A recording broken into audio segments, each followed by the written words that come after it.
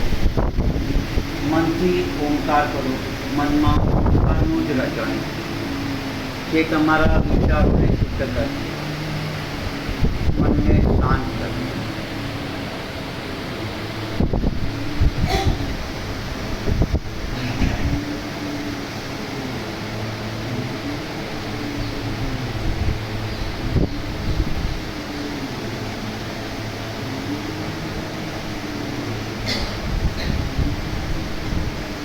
આંખો બંધ, મનમાં એક જ સ્વર, એક જ ધ્વનિ, ઓમ ઓમ ઓમ ઓમ, મનમાં આ જ ધ્વનિનું રટણ. હવે ત્રીજા ચરણમાં ઓમકારનું રટણ બંધ થયું અને ફક્ત હૃદય તરફ ધ્યાન, અને જે પણ થઈ રહ્યું છે, જે પણ સ્પંદનો ઉઠી રહ્યા છે, તેને ફક્ત અનુભવ બનાવો. શબ્દ નહીં, નિશબ્દ તરફની ગતિ.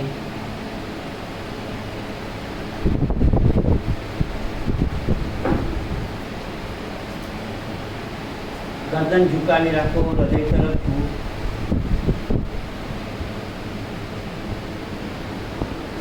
અને શ્વાસનું નિરીક્ષણ કરો. જે પણ ચાલી રહ્યું છે માત્ર જોયા કરો.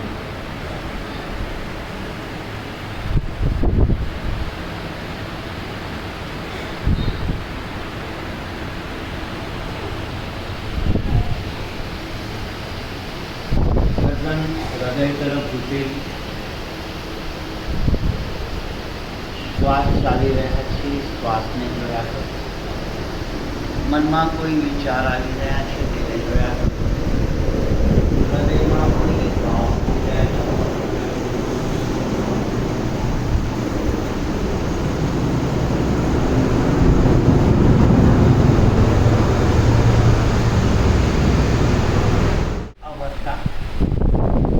શરીર મુવમેન્ટમાં જ હોય છે, બેચેન હોય છે, તણાવગ્રસ્ત હોય છે. ઘણીવાર ઘણા લોકો બેઠા બેઠા પણ હાથ પગ હલાવતા હોય છે. એ મનની બેચેની છે. તો ધ્યાનનું પહેલું ચરણ છે શરીરને રિલેક્સ અવસ્થા, રિલેક્સેશન ઓફ યોર બોડી. શરીરથી શ્વાસ પર ધ્યાન. બીજું ચરણ છે અવેરનેસ, જાગૃતિ. પ્રમાદ નહીં, જાગૃતિ, હોશ. 2 મિનિટ સુધી હોશમાં રહો, જાગૃત રહો અને જુઓ તમારી અંદર શું થઈ રહ્યું છે.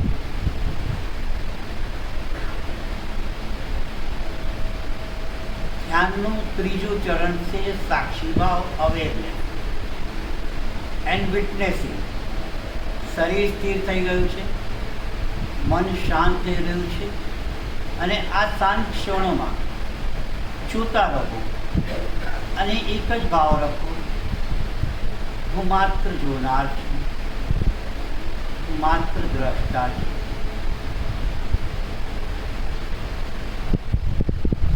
હું શરીર નથી, હું મનના વિચાર પણ નથી, હું હૃદયના ભાવ માત્ર સાક્ષી કરું. You are just a witness. Everything goes at the parapet. Look at your breath. Breath comes in, breath goes out, and you are just watching your breath.